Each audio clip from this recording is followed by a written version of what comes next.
All right. Ask Euge number 10, 10, 10, 10, I think it is. 10, it's a little bit late today. I got carried away and kept thinking about it, mostly because I've been put out by question number 1, which comes from Sweden. I'm going to help you identify the speaker. If you're watching the show for a while, you might be familiar with her. I did an article on her when I was at Ozzy, and it's still up on YouTube despite the Ozzy blackout everywhere. It's called My PhD in Crack. And this is the woman who asked the question, and she has gone back to Sweden where she lives and has gotten into a strange kind of political space because of the EU has moved a lot of Syrian refugees to Sweden and so on. And they've not made any efforts to modernize or to bring these guys. So they naturally go to one of the more culturally kind of casual places where nudity is casual and there's a rape problem. So she, like Brigitte Bardot, has kind of come out very strongly anti-immigration, anti-EU, which has led her inevitably to be part of the kind of right-wing swing in American politics. So she's asking me, hey, I've seen this video about Pizzagate, and it is a video of Hillary eating a child. Now, this is, first of all, I think this is Russian propaganda, but the traditional, I don't even say it's a CIA handbook, a PSYOP handbook, but the traditional thing on the part of manipulators is to, like the devil's favorite thing is like, I don't always tell you the truth, but sometimes I do tell you the truth.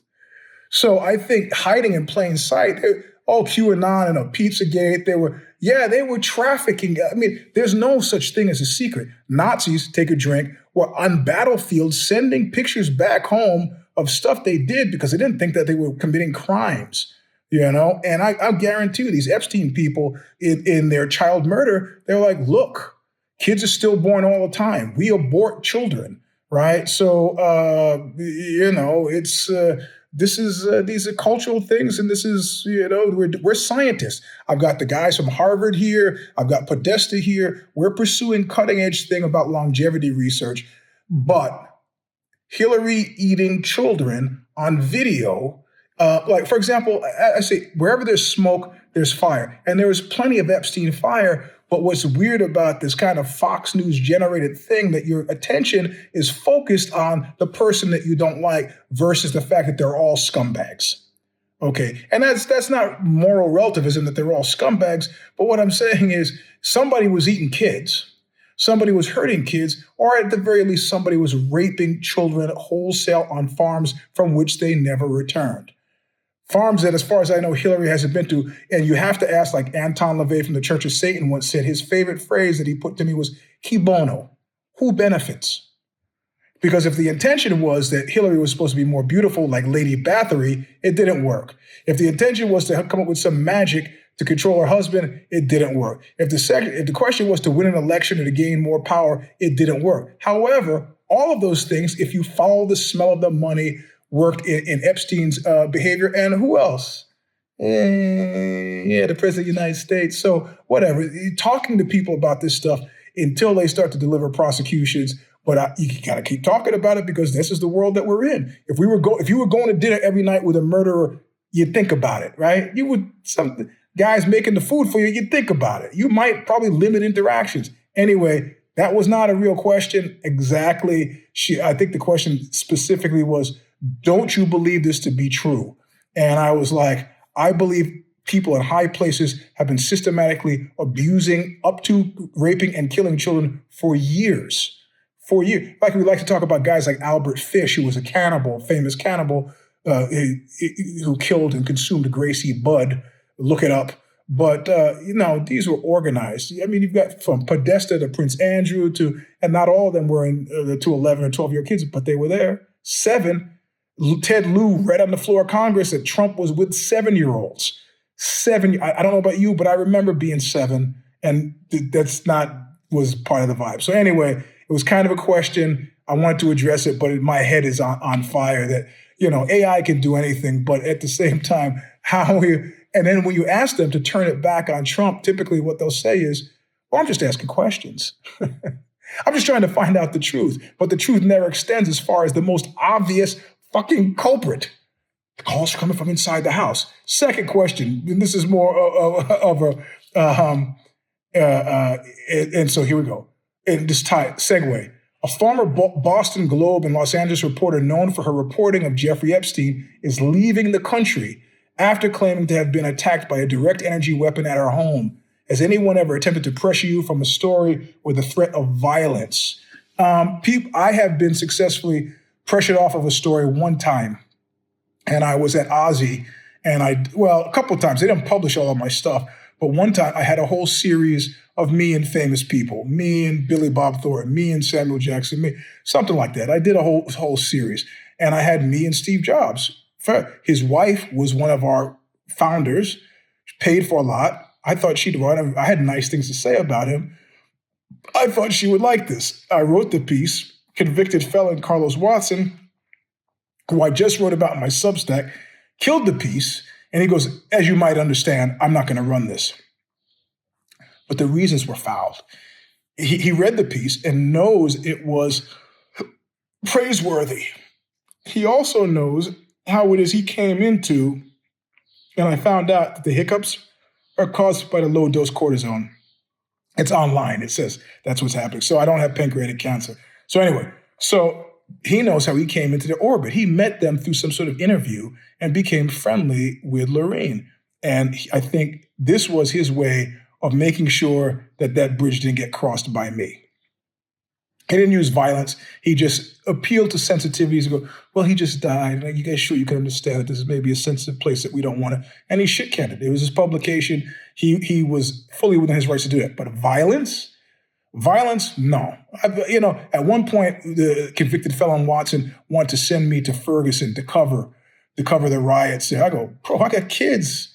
I've never been that type of reporter. I'm not the adventure-seeking, danger-seeking. I'm not going there in the riots. I'm some Negro with a legal pad like that's going to save me. I got no dog in that hunt. I'll interview Halle Berry. I'll hang out with Chris Rock. I'll be sitting courtside at the basketball game covering some entertainment reporter. Nothing that's going to put me in the way of serious danger. Though I have pursued people who were dangerous, but the situations haven't been dangerous. I pursued interviews with John Wayne Gacy, Madsen, hanging out with Anton LaVey at his house. These could have been, incendiary situations, but in all of them, I was probably still the most dangerous person in the room.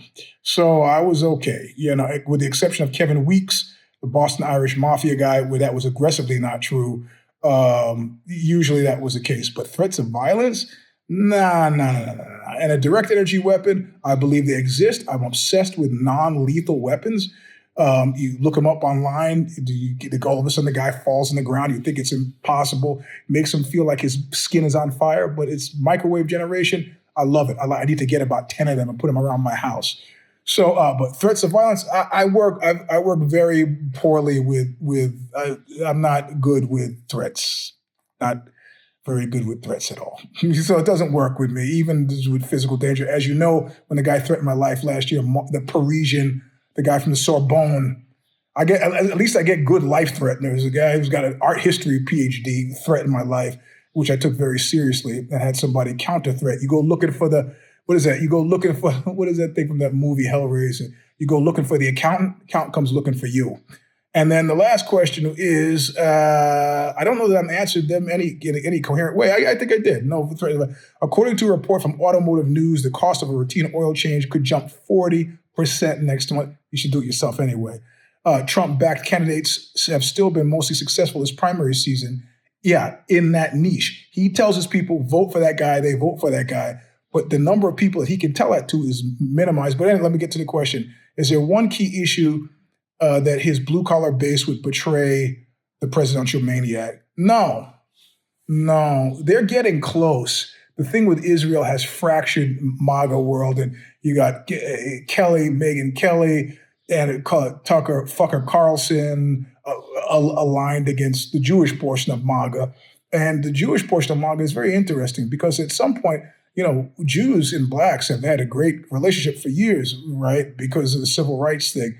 And Jews in World War II, the communism, they got reamed by this country with communism because mostly they were anti-Nazi. That's what it meant to be communist. But suddenly after the war, after 45, it shifted to being Yeah, anti-Nazi, you're a commie, right? So it wasn't until the 60s where crafty German realtors in New York started profiteering off of things like redlining and scaring all the Jews and the Italians and well, not so much the Irish who weren't really, but the Jews and Italians out of Brooklyn with this redlining. And that's when they all moved to Jersey and to Long Island to escape this horde of blacks and Puerto Ricans that were going to destroy their neighborhoods, which is not really what happened.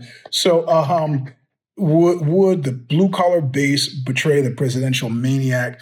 And Marty G right now consistently says when I send him what he just considers agitprop, and he's like, the fix is in, mainstream media, the establishment is out to do this guy in, and ipso facto, everything they print is a lie.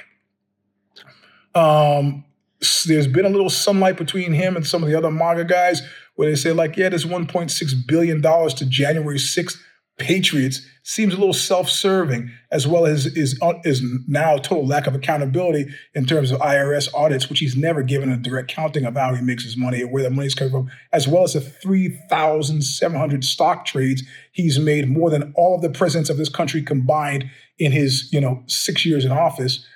Yeah. If that hasn't, there's a percent. He will never get to zero.